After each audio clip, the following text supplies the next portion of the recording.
Men Can Be Raped Too is a call to action through education, encouragement, embracing, and evocation. It starts with one person being a stone that is thrown in the pond of life and causing a ripple effect.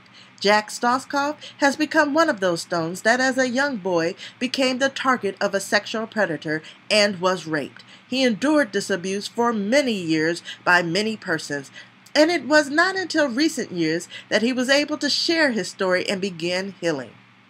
He now advocates for those who have been abused, especially for men, to reach out for help and no longer remain silent. Jack had a conversation with Miriam Stevens, the president of the Thankful Revolution, Sunday, February 5th, 2012. They discussed the importance of sexual abuse education in schools, encouraging those who have been abused not to be ashamed and get help.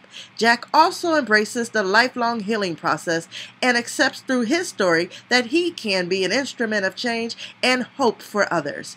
In the conversation, a call to action was issued that others who have been sexually abused and raped, especially men, reach out to Jack so there can be a network established where one can find help, no longer remaining silent but becoming an overcomer. Jack wants to stamp out this pervasive, ugly epidemic that unfortunately is resurfacing in news today.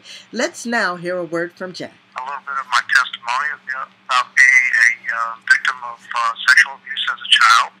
Because my dad was a long-distance truck driver, we ended up homes of different people that my father had known. Then one of them, there's a teenage daughter in the home that she actually began sexually molesting me when I was 5. And I discovered that there are many men out there, and I personally know probably at least a dozen men. I personally believe, as far as education goes, that it needs to be done more in the school systems first. Aaron's law, a law on the books that schools have to address these issues. Yeah, I found a lot of encouragement in talking with other people that have gone through these things.